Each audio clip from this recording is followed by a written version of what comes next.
The indoor pussy willows are passing by. The forsythia is just about to come out. And T-Rex, you ready to start the day? Yeah, Steve, he's sleeping in today, it looks like, Rex. 44 degrees, 7:53, March 7th. Seems like we've been in the 40s forever. What a coincidence. The water temperature's in the 40s. Steve is not... Yep, let's go, Rex. He's like, wait, are you sure we have to do this now? Well, yeah, we do. Okay, what's going on? Well, we get the flag, the string back up. Now, it's a new kind of string. Looks like it's kind of stretching out a little. Got ourselves a little bit of a high barometer nor'easter. I'm going to use a lot of Tim-isms here this morning. What was the ice bucket, now let's just change the name of it to the rain bucket, as it's about to run over. And let's go just run over to the rain gauge. The heaviest amounts of rain did not occur where they were forecast. How much did I get? All right, so it's run over an inch, and then you can go down here, and it's about a factor of 10, so it's a 0.5. So I got 1.5 inches of rain. And how's this thermometer look at? 42 degrees, that seems more sensible. And guess what? I started the garden yesterday. A little later than last year. More on that in the end more. So I call this a high barometer nor'easter because it's not the strongest low. I'm gonna get out of the rain over here. Where's that crow? Rex, where's the bird? It's not that one, right? Where is it? Rex is like looking for the bird. There's a strong high in central Canada, east central Canada. It's a 1035 millibar high pressure system, and it's about a 1006 millibar low going right over Cape Cod this morning. And it's not the strongest low, but the wind obviously from the northeast. Peter Lavasco in Gloucester says he had a wind gust of 47 miles per hour. So it looks and it feels like a nor'easter, so let's just call it a nor'easter. You want to go inside, T-Rex? Okay, I'll let you go inside. This is the 4th time since last Wednesday night that we've had more than a half inch of rain in New England. The most rain I've seen so far in this, and it's not done yet obviously, is 2.63 in Preston, Connecticut, south of Hartford, which is pretty much the heaviest rain in the Connecticut River Valley, about 50 miles west of where they said, all the guidance said, that the heaviest rain would be. We were expecting the 2 inches to be in eastern Massachusetts. So once again, another Tim-ism, I think the lean cold rule applied today. That is, where it's a little bit colder, you're going to get the heavier amounts of precipitation. Now, if it were snow, but because cold air holds less vapor than warm. So yesterday we showed the precipitable water of 2 inches near Nantucket. But if you take that vapor and you put it into slightly colder air, which is all we had to the west and north, it wrings out more moisture. So this is often how we miss a snow forecast too. If this were snow, we would have forecast, something like 12 to 20 inches in eastern southern New England, and we would have gotten it in western southern New England. But when it's rain, people don't care as much, right? Anyhow, there's another one on the way for Saturday and Sunday, and this one is also going to be measured in inches. So that'll be, if this is 4, that'll be number 5 in about 10 or 11 days. Today, it is snowing in Maine at the Brownville Deer Food Pantry. I looked this morning. It was all turkeys there when I looked earlier. So there is some colder air. And in Jay, Vermont, for the first time since last Friday, March 1st, the temperature went below freezing this morning. And it is horrendous. The roads in northern New England, the dirt roads are just mud, and they just will not drain because they're saturated with the melting snow and so much rain we've had. And Josh in Montgomery says he is pretty much trapped at his house. The road is impassable, can't come or go, so he's stuck at the house. He's got a truck and he barely made it, but they're recommending that nobody even travel on those dirt roads in the high country of northern New England. And when this freezes in place with this new cold coming in, it may even be worse.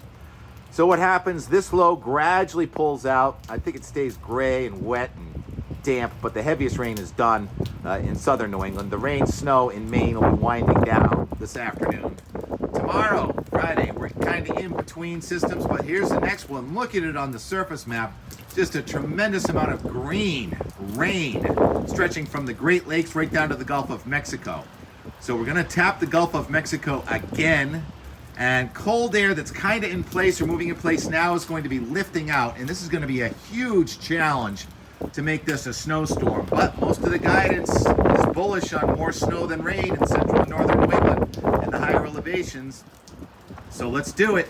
Here's the Euro with the low pressure system not tracking in a favorable path there with a, what is that, down to about a 9.93 or 4 going up into western Pennsylvania and New York, and then kind of stalling out. And then by Sunday morning, that low kind of jumps over into southern New England, a redevelopment, hopefully just locking in the cold, jumping down to about a 9.93, 9.92, and even 9.89 in the Gulf of Maine late Sunday into Monday, slowing down a massive area of upper level cold working in, and that means instability and upslope snow on the backside.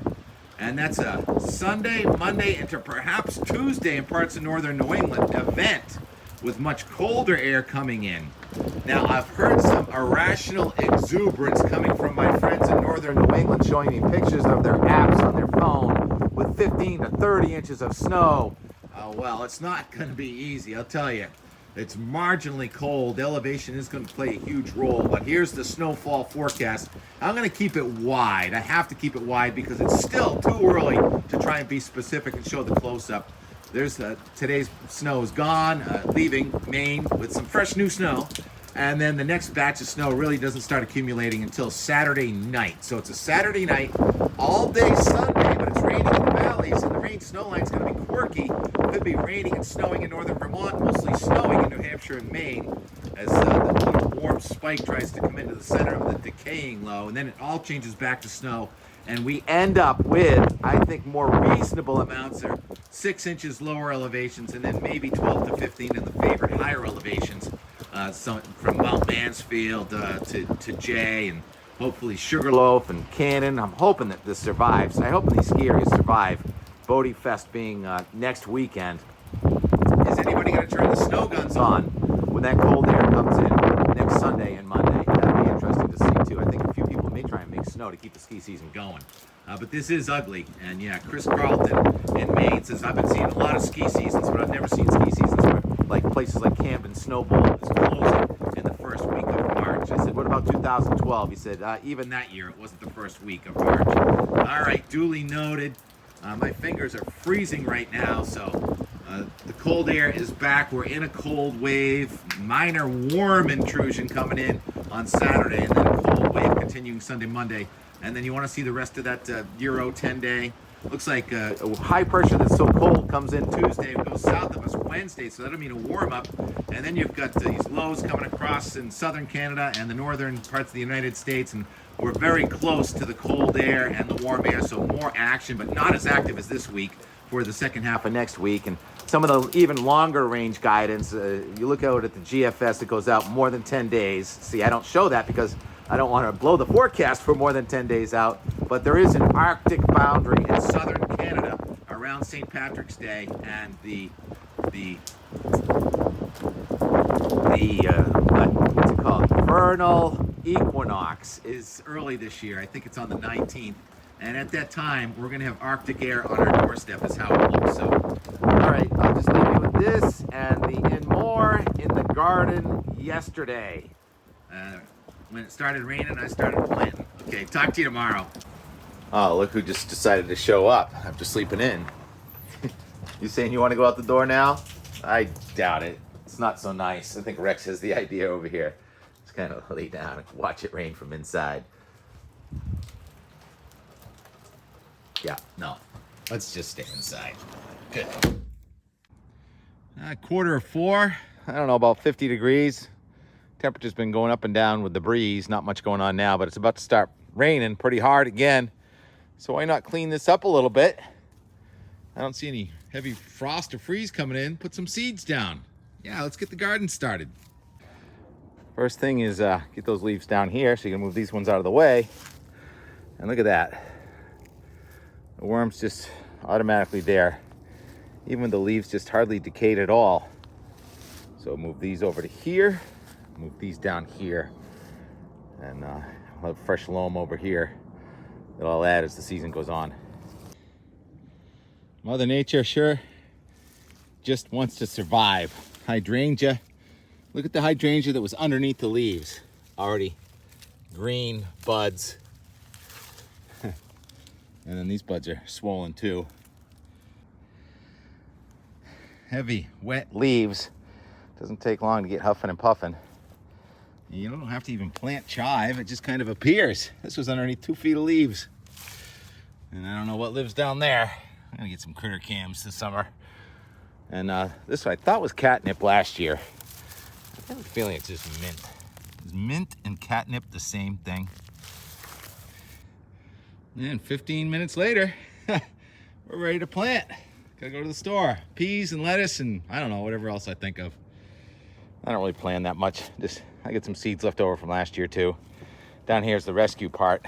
I call this the rescue lilac, and there's other, I think that's some chard that just keeps coming back every season. Yeah, so the bottom row is a processing area. But we'll have things sprouting here in 2 or 3 weeks on those 2 rows. I just noticed the first tulips coming up. And they come up, and the rabbits got them like on the first night. What are we gonna do about that? That little thing. I'm gonna give it a try. It works somewhat. I've tried them all. It's kind of expensive, but probably buy tulips cheaper at the store already cut. I guess we can also try marigolds. I've heard that they may keep some of the varmints away. Here's what we're going with today. Lettuce, gourmet blend, Paris Island, Cause, pea sugar snap edible pod, snow easy, marigold, maybe it'll snow. Spinach, Bloomsdale long standing, and pea early perfection. All kinds of new holes just showing up here. What are those? What are those rings? Neither do you.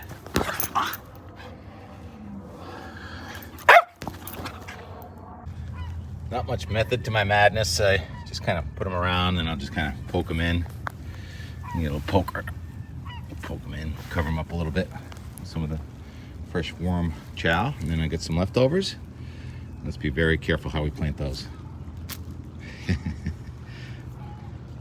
And I kind of mix the spinach and lettuces together. I'll do the marigold separate. And these just kind of get sprinkled on. I'm going to put them on the lower side below the peas. March 6th. I think last year they went in February. So easy. That's funny. How easy. I'll just put those along the edges right here. Got my poker. Little poke. Little poke. Little poke. Poke. Poke. Or you can just rake them in. And you see the lettuce in there too. Very good. All right. Garden has started and it's raining. Perfect timing. Steve, how long you want to stay out here in the rain? I don't know. I don't think the heavy stuff's going to come in for a while. Let's wait for some lightning. No more. And more and more. We're done for today, Steve. Okay? And one more thing. The string. For the flag, not the cat. Steve, you want a longer string? Got 100 feet here. I'm probably going to need about 45 of it. All right. Perfect time to hang a flag is when it's not windy. Only a line left in case they eat some more. And you want to see something so cute? He's just laying with his head right down there matching the blanket. Oh, why'd you change your posture? It was so cool.